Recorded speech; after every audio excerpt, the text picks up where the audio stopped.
it's so expensive, right? Yeah. To keep putting out new content and to keep creating new content in the way that, an album cycle does. And there's all this content there already that you've created and poured, your blood, sweat, and tears into, and probably thousands of dollars. And it's just sitting there already made. And the way people listen to music now too, if it's been sitting there for a while, nobody's heard it for months and months and months. So it never hurts to just remind people.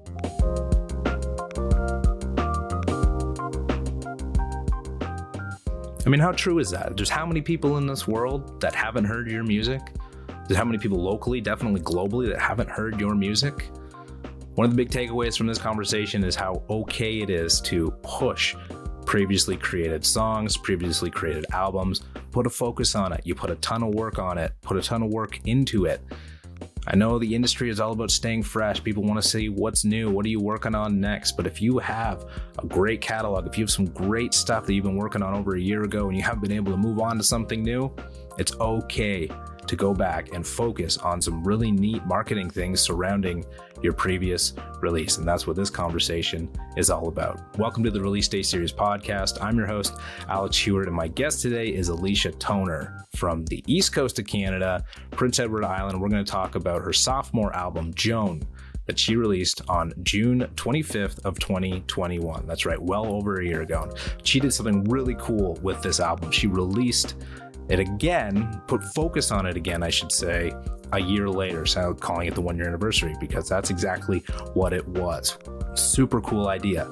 You put something out a year ago, bring back the focus to it. She also released a single from that album featuring a longtime collaborator and JUNO Award winner and actually former guest of this podcast, Joey Landreth. This song is called Tonight, and that was something you'll hear a little bit about as well in our conversation, why they chose that song and what they did with it to make it fresh and make it new. And it's just a great conversation about making the most of an album release. And Alicia is also gaining some accolades. In 2018, she was the SoCan Songwriter of the Year. This year, 2022, she was a Canadian Folk Music Award winner for Solo Artist of the Year for her album Joan.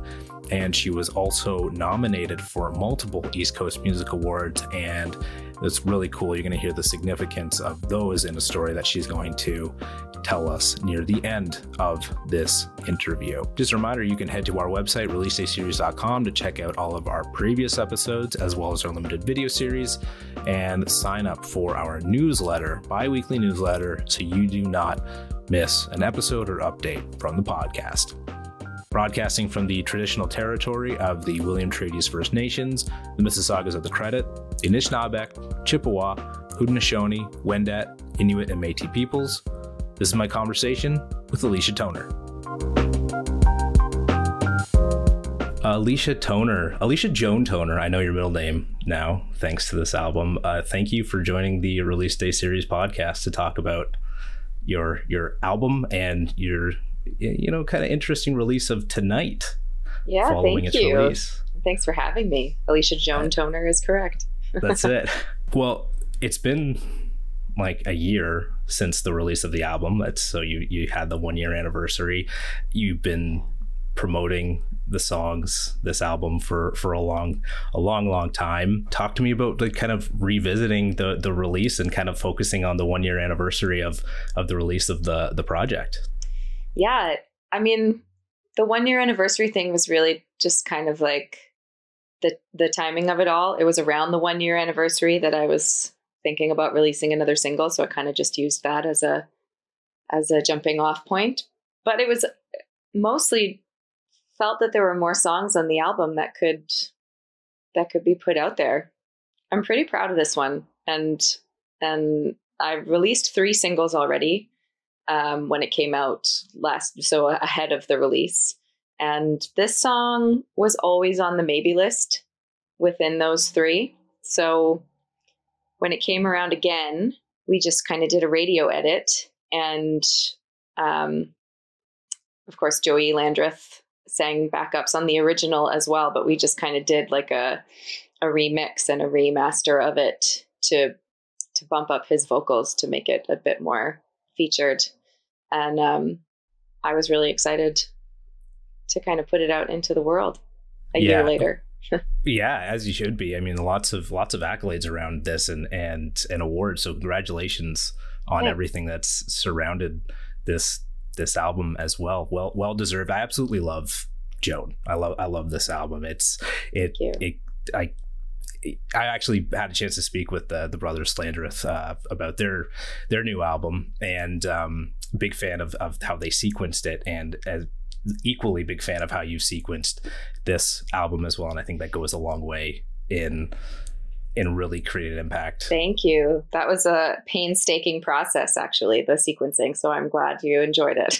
Yeah. And I don't want to say I'm glad to hear that, but I don't think it's something that maybe it's really thought about too often. It's like you kind of try and lead maybe with your big tunes, and then you kind of maybe backfill the rest of it. And to be honest, not a lot of people are making albums anymore.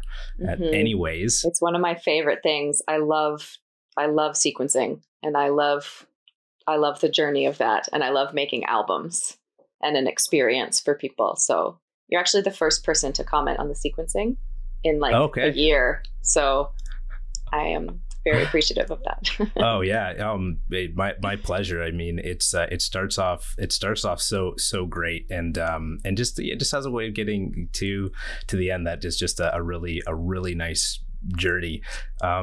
We went through a lot during the creation of this album. I know that there is you've been working on the songs for a long time, even before it's released. You've been through a lot of ups and a lot of downs. Talk to me specifically about Tonight, as it is sort of the re-release of, you're re-releasing this single. There's a pretty heavy tone to this song, as much as it sounds, sonically like a lot of fun, but there's a pretty heavy meaning underneath this song. Yeah, it is. I mean, I guess they're all kind of love songs in their own way, whether they're, good endings or bad endings. But this one is kind of the only real love song on the album, I call it. But it's still, after you've been through a lot of ups and downs, it's that moment of like, do you actually let yourself go there, or are you gonna kind of pull back? So that's kind of the underlying tone of the whole song. Will they, won't they? Yeah, definitely. And you said Joey Landreth is on a few songs, but was there something specific about Tonight that you wanted him on this track, or was it just kind of, do you send him a list and he was like, I want to, we'll get on this, or how did you kind of determine working with him on which songs? He's good pals with my producers, Stuart Cameron and Peter Fusco, and cool. The three of us, Joey also played on my first album and sang a bit. And we always knew we wanted him to come back because he's just so amazing. But the three of us had a conversation about which song would be great for Joey to specifically sing on. And we all chose this one. You kind of had a hand in producing this album as well, did you not? Did you do some, or at least the demoing prior to getting them recorded, or how much of this did you have a hand in as well, kind of recording? I mean, it's all definitely a very collaborative process with Stuart and Peter. They've always been wonderful at taking my ideas and running with them. I wouldn't necessarily call myself a producer, but I would definitely call myself the creative consultant for sure. I usually, I say that I write folk songs, and then they kind of take it and make their magic. But then we kind of go back, they do what they do. And then the three of us go in and tweak stuff and talk about it. And if I really don't like something, they'll change it. But it's not often that I really don't like something. Yeah, they play the role of the producer. It's such a big deal, with so many, nothing wrong with bedroom producing and people doing things on their own. But, you talk about Jokes on Me starting out as sort of this acoustic kind of, train song that isn't really that now, No. So there really is a great importance. I mean, I'm sure I when I heard that, I was like, I would love to hear the acoustic version that you did. Yeah. But that's a big role that producers play in getting the most out of the songs. Yeah, I agree. And yeah, I think Jokes on Me was quite possibly the largest transformation, in terms of where it started and where it ended. But yeah, they're pretty good at working their magic. So one song also that stands out to me is When I Was a Kid. That got me pretty emotional listening to that. It's very, it's very, you know, scaled back in terms of, you know, again, that's really more of you just kind of acoustically as well. Where did you have to go for that? Like, was that hard to write, like to kind of dig into some of the content for that song? It's emotionally anyways, because man, it hits me. That song, I was falling asleep and I started to write it in my head as I was falling asleep. I wasn't doing a good job of falling asleep. But I got up and went downstairs and wrote it all out immediately, and it's never changed. So it wasn't that, like, it doesn't happen often. I'm not somebody that's always just like, oh, no, it just moved through me. I didn't even write it. But that one, I kind of feel like I didn't even write it. It just kind of fell out, and it is one of my favorites. I love that song. Kind of making you go back a little bit here, but do you know why you picked June? Was there any reason for picking sort of the near, like, guess the beginning of summer for a release like this? Was it just ready? Actually, it wasn't ready, but it needed to be. So we just kind of picked a date out in the future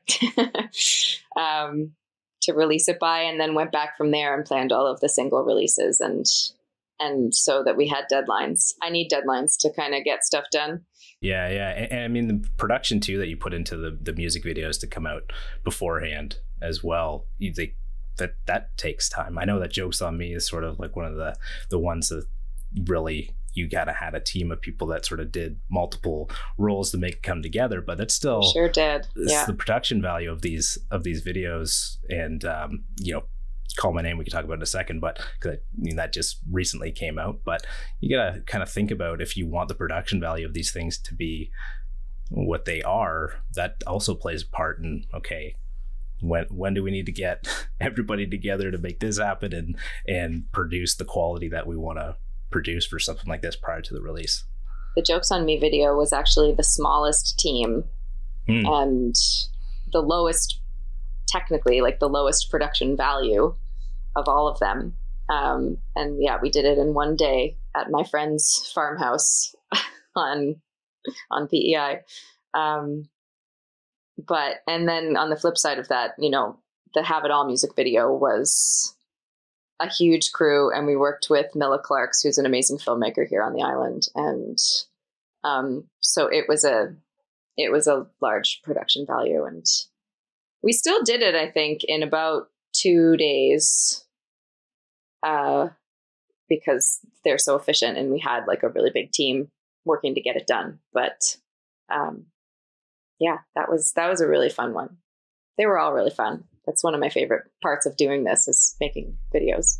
Were you originally, were you theater before making music, or is that just sort of tied in because they're also very theatrical? You could tell you're very like in the moment as well. No, that's what I went to school for that, and my career and was in theater and music theater for probably 15 years before I went to music. Because it's big help. I think it's a big help being in theater and you know, or it can be anyways. It can, you know, just having that bit of a background, then getting into music, performing in front of people, you know, it all kind of goes hand in hand, I guess. It does. And at the same time, it's 1,000 times more nerve-wracking, I find, to perform your own stuff, to sing your own stuff, than it is to be a character. Right. And so it didn't translate very well for me. Okay. I felt it was a brand new skill that I had to learn. And even talking to the audience at first, I was just so scared because it's so vulnerable, and there's just nothing to hide, because it's you and you're singing these songs about a very vulnerable part of you. And, you know, not everybody writes that way, but that's really kind of when I started writing more, is when I had many more vulnerable things to say. So, yeah, the theater background definitely helps with things like the videos and large performances on stage. But when it's, you know, the singer-songwriter stuff, it was really useless. yeah, actually talking about your life. Yeah, I could see that as well, you know. And I think it's the great thing about this album is that it can touch people, and, you know, it does not, I mean, yeah, it's specifically vulnerable for you and those stories, but a lot of it too, right? I mean, the whole you know, thing as a musician, I'm sure, as well as the reason for a lot of the accolades, is that a lot of people can just relate to it in their own way, no matter what it is either they're going through or experiencing or feeling. These songs connect. I hope so. All of my favorite musicians are, you know, people whose albums I've listened to at the exact right time, you know, that where you feel like, oh, this, I could have written this because it reflects my life so closely, or it's so parallel to what I'm going through. One of the things that I love that you're doing with this, and maybe did some of the awards or anything like that have to do with sort of revisiting and really releasing some of the songs, or at least the music video, or putting a bit of an emphasis on the 1 year? No. Good. No, Good. they were all from the original release. Yeah. Yeah. No, that's awesome. And I think it's also a big thing. You know, you've gotten a lot out of the many years that this album has kind of either been in the works or being prepared and then released, and then a year later you're still pushing that. And I think that's a huge thing for musicians to hear as well, that it's okay to push that. And I will kind of at the conclusion talk about what's coming. I'm sure you're working on other things because you're ready to move on from Joan if you haven't already. It's been a while. Yeah. It has been a while, but I just love that you've been able to, you know, say it's okay to come back and think about, you know, doing a radio edit for Tonight and releasing it as, you know, as a single, as with this, and then, you know, Call My Name, having a music video put out, you know, just under a year later, I guess, from the release. So yeah, it's okay to do that. It's so expensive, right? Yeah. To keep putting out new content and to keep creating new content in the way that, you know, an album cycle does. And there's all this content there already that you've created and poured, you know, your blood, sweat, and tears into, and probably thousands of dollars. And it's just sitting there already made. And the way people listen to music now too, you know, if it's been sitting there for a while, nobody's heard it for months and months and months. So it never hurts to just remind people. You know, I think we kind of get stuck in the, like, obviously the algorithm world where things need to be coming out in order to be noticed, or things like that we maybe just forget that we can do other things. That doesn't technically, you don't need the streaming services to pump you out there or try and look for them to be the catalyst to streams that really don't equate fans. You know, it's like, let's look at what we can do. What are we in control of? And, you know, let's milk what we've got. Call My Name is beautifully put together. Your idea for that, very theatrical as well. Great production in that. And thanks. You know, very cool interpretive dancing. And is that something you did, or did you just kind of like figure that out as part of creating this music video for that? I had the whole concept in my mind. I knew what I wanted it to look like. I knew what I wanted it to be. And then I enlisted the help of my very talented friends.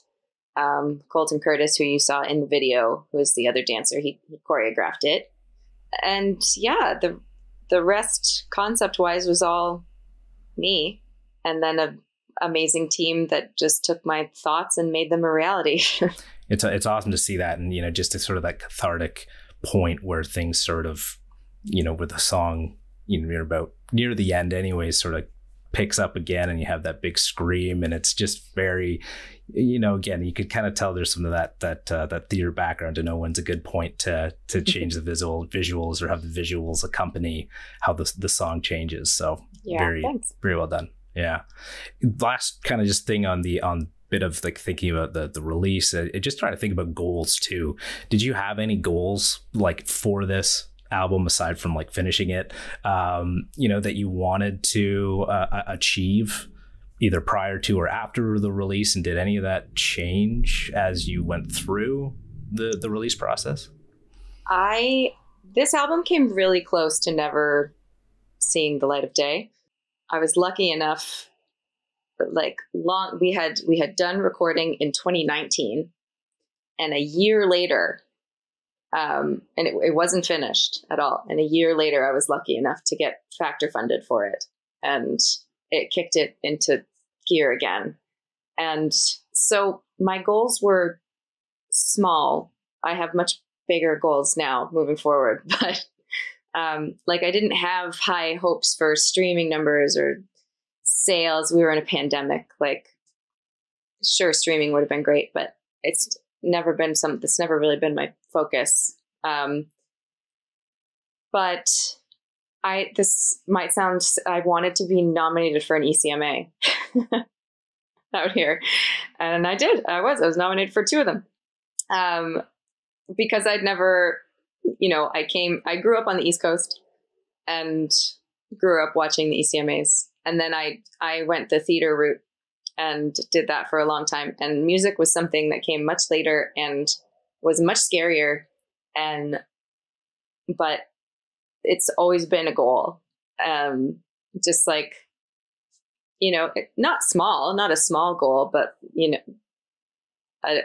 what seemed like an attainable goal out here. And so that happened, and that was really awesome. And before that happened, the Canadian Folk Music Award nomination happened, which was exceeded my expectations. So that was cool. Amazing. Yeah. You won the Canadian folk music, right? Yeah. Yeah. Yeah. for the album, correct? Yeah. Or is it? Yeah. Yeah. So yeah. So what now? Is it do you retire or do you? Yeah. It's all downhill from here. So no.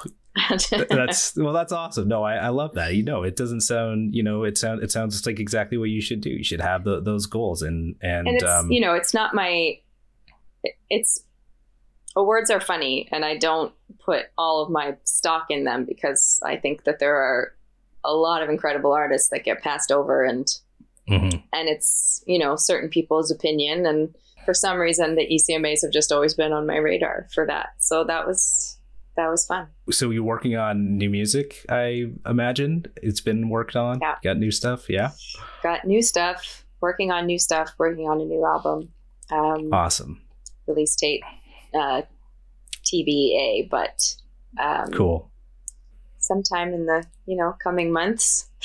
Well, Alicia Joan Toner, thank you for your time and talking about your album once again. A year after. What's your middle name? I don't know your middle name. You know what? It's pretty close. It's James. James. Oh, it's pretty Alexander close. James Heward. That's right. Alexander James Heward. It has been a pleasure. Thanks, Alicia. All right. Take care. You too. Bye. You can discover more podcast episodes as well as our limited video series on our website, www.releaseDaySeries.com. And if you'd like to support the show, we've added that option to the website as well. Send us $1, $3, $5, whatever you'd like. Any support helps. But most importantly, we appreciate you listening and sharing the podcast.